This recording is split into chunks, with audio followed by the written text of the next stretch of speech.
como ya lo mencionamos, las rosetas verdaderas son las epidimarias, ¿verdad? Donde estos tienen un túbulo, una especie de glándula que está revestido por células neuroepiteliales. La roseta de Pomeroy justamente es en honor a un médico, ¿verdad? Donde este tipo de rosetas, donde no forman túbulos bien formados, encontramos en patologías como el neuroblastoma y el medulloblastoma, tumores del neuroducto dérmico primitivo que tienen las siglas PNT. Y las rosetas de Flexner-Weinsteiner Rosette en realidad son dos médicos, el patólogo Sigmund Flexner y el oftalmólogo Hugo Weinsteiner, quienes describieron esta roseta en tumores que albergaban básicamente en áreas oculares.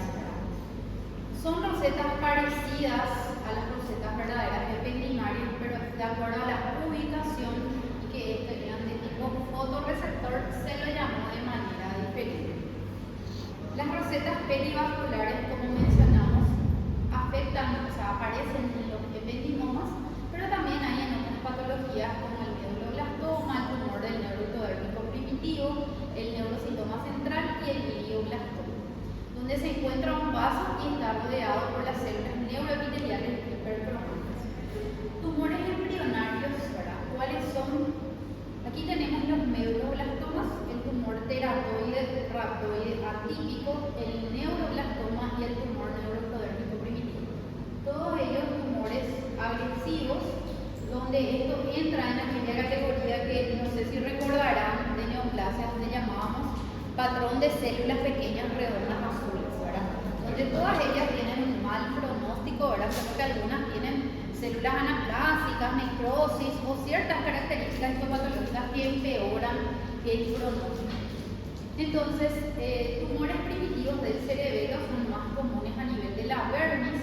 Ellos ya se pueden identificar como un realce de contraste, ¿verdad? Una masa de bordes irregulares, de límites mal definidos, difusos. Su supervivencia a los 5 años se vio que era del 60 al 70%. Y las metástasis lo hacían por el líquido cefalorraquídeo. Él tiene varios tipos, tanto histológicos como por neurocirugía, donde tenemos el clásico, el nodular extenso, el desmoplásico, el anaplásico, o sea, acorde nuevamente al tipo histológico y ubicación, morfología, vuelve a tener variantes, ¿verdad? En todos ellos tienen ese aspecto completamente irregular, ¿verdad? Y entra en la categoría que mencionamos como células pequeñas redondas azules. Tienen también las rosetas, solo que aquí las rosetas se llaman rosetas de Pomeroy, donde tiene el neurópilo en el centro de la roseta. Entonces esto es característico del medulloblastoma, las rosetas de Pomeroy. Entonces tienen esas áreas rosaditas con el neurópilo y también está rodeado por las células pequeñas redondas azules.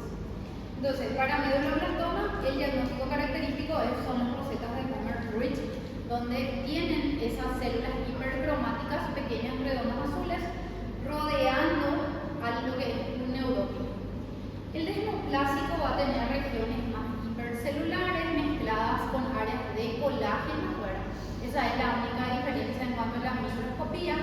Anteriormente se le llamaba medulloblastoma supratentorial.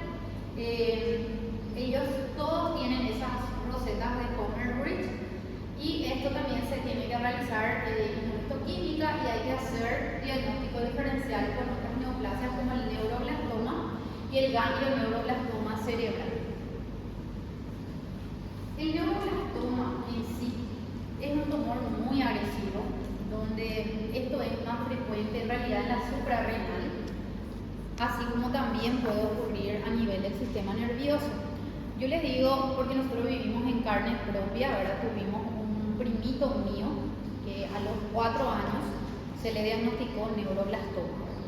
Él lo único que hacía en cuanto a la sintomatología era fiebre de origen desconocido. No se sabía la causa, se hacían los estudios, todo normal, ¿verdad? Hasta que un ganglio se vio que estaba agrandado, ¿verdad? Se biopsió el ganglio y ahí se vio que era un tumor pobremente diferenciado, ¿verdad? Algo feo, ¿verdad? Y ahí fue que empezaron a hacerle varios estudios. Y se encontró en la suprarrenal, ya con metástasis a cerebro, él se hizo quimio, ¿verdad? Pero básicamente 1 año 3 meses sobrevivió después del diagnóstico. A los 5 años él falleció. O sea, él tuvo su diagnóstico más o menos en el mes de octubre. 1 año después tuvo su recaída y en el mes de diciembre él falleció. 1 año 3 meses exactamente. Y justamente esa tía mía tenía 2 hijos. O sea, tiene un hijo actualmente, el otro falleció de esta patología así sumamente agresiva, ¿verdad? Que es un tumor que afecta justamente al todo lo que es sistema nervioso como tumor primario, pero en el caso de él piensan que fue un tumor en la suprarrenal que hizo metástasis a cerebro, ¿verdad? Muy agresivo, y anteriormente ellos se clasificaban de manera igual, era neuroblastoma y neuroblastoma. Después tenemos tumores de la región celular como el pineocitoma, el pineoblastoma, el adenoma pituitario y el gran craniofaringioma. Solamente vamos a hablar del craniofaringioma, que es el más frecuente, ¿verdad? Es un tumor epitelial que hace un revestimiento escamoso donde se encuentra una sustancia mucoide, queratinización y calcificación. Este craniofaringioma deriva de las bolsas de Rathke. No sé si recuerdan de las bolsas de Rathke, donde ustedes cuando estudiaban endocrino estaban neurohipófisis y adenohipófisis. Y había una zona central que parecía coloide, ¿verdad? Que eran las bolsas, los remanentes de la bolsa de Rathke. Entonces surgen de aquí, ¿verdad? Exclusivamente estas células en el tallo pituitario. Algunas pueden tener un crecimiento, imitar al epitelio endogénico, hacer calcificaciones y ser detectado con un rayo X, ¿verdad? Histológicamente son catalogados como tumores benignos, ¿verdad? Y básicamente lo que se identifica es un crecimiento de epitelio escamoso con queratinización. Es decir, se ve áreas de queratina, vamos a identificar áreas de crecimiento epitelial, ¿verdad? Puede presentar este aspecto donde se parece al carcinoma vasocelular, donde hace como una empalizada periférica, pero tiene también áreas de queratinización, ¿verdad? Y es un tumor epitelial, ¿verdad? El único en el que podemos pensar si hay epitelio escamoso, un epitelio que se asemeja al carcinoma vasocelular, es en el craniofaringioma, que es catalogado como una neoplasia benigna. Es el grado 1, ¿verdad? Hace esa empalizada, puede tener también fibras de Rosenthal y nuevamente tiene variantes, ¿verdad? Como el papilar, existe la probabilidad de transformarse, de ser un tumor maligno también, ¿verdad? Y tiene síntomas más bien endocrinos, ¿verdad? Por la ubicación donde altera todas las hormonas endocrinológicas. Entonces, básicamente, aquí el tumor que tiene epitelio escamoso, queratina, empalizada periférica, estamos hablando del craniofaringioma, ¿verdad? Puede tener calcificaciones.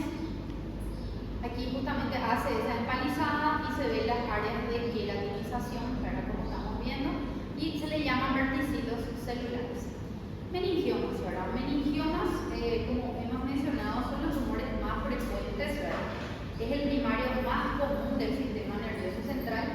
Surgen más bien a nivel de lo que es el casquete aracnoideo, ¿verdad? Es más común en la aura madre, en el plexo poroideo, y representa hipercelularidad. Son bien hipercelulares al observar en el microscopio. Y es lo que les decía cuando inició la clase, ¿verdad?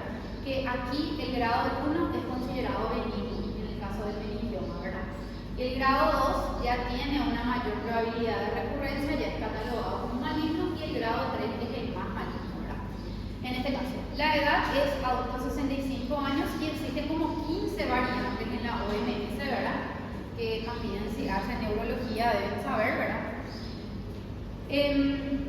Básicamente entonces el grado 1 es benigno, ¿verdad? Él tiene bajo índice mitótico menor a 4 mitosis en 10 campos, no tiene invasión cerebral y no tiene, o sea, tiene por lo menos una cantidad mínima de estas características, menos de 3.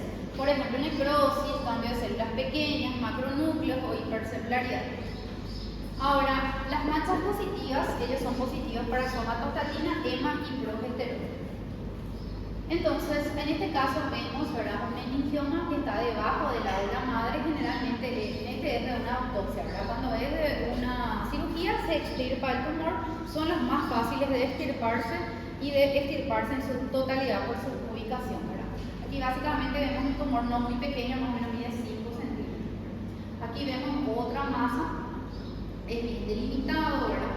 Estas son las variantes del grado 1, donde tenemos el angiomatoso, si tiene mucho componente vascular, el fibroblástico, con presencia de células fibroblásticas, rico en linfocitos, donde esto es menos del 1% y a veces esto hay que hacer diagnóstico diferenciales con otros tumores linfoides. El meningo endotelial, que tiene verticilos y tienen cuerpos de samoma, pero son escasos. Está el metaplásico, que puede hacer hueso, cartílago, grasa, ahora tener ese aspecto llanto-granulomatoso. El microquístico, donde se ven áreas como quistes, tienen un índice mitótico bajo. Samomatoso, donde tiene ese cuerpo de samoma que habíamos dicho que no son patognomónicos, pero son característicos de muchas patologías, ¿verdad? Como por ejemplo en tumores serosos de ovario, habíamos hablado en carcinoma papilar de tiroides, ¿verdad? Aquí existe una variante. Está las que tienen secreciones eosinofílicas, que se le llama secretor, que es positivo para PAS y para el antígeno carcinoma embrionario. El transicional, donde puede mezclar, por ejemplo, meningo endotelial y fibroblástico. Entonces, estas son las variantes histológicas, ¿verdad? Meningo endotelial, fibroblástico, angiomatoso, metaplásico, rico en linfocitos y microquísticos. Son variantes más bien, ¿verdad? El samomatoso, el secretor y el transicional. Entonces, existen múltiples variantes del grado 1 y son los más frecuentes. Ahora que sea grado 2 o grado 3, generalmente eso es más difícil. Y aquí tenemos ya variantes como de células claras, atípico. Atípico se considera cuando hay más de 4 mitosis, o ya aquellos que son bien agresivos, ¿verdad? Por ejemplo, rhabdoide, que hace una diferenciación a músculo, el anaplásico con más de 20 mitosis, o sea, se vuelve a clasificar, ¿verdad? Nada más aquí es saber los grados, ¿verdad? 1 benigno, 2 y 3 malignos. Entonces aquí nada más nos muestra la variante meningo endotelial, la variante endoteliomatoso, donde rodea los vasos, se ven numerosos vasos, ¿verdad? Angiomatosos también se le llama. Los cuerpos de samoma, ¿verdad? La variante samomatosa es muy linda de mirar en el microscopio, ¿verdad? Por el aspecto que tiene la samomatosa. Y bueno, hasta ahí es así, digamos, tocando los puntos principales de los tumores más frecuentes que deben de manejar como futuros médicos, ¿verdad? Por eso es que es una especialidad totalmente aparte de lo que es neurocirugía y neurología, porque eso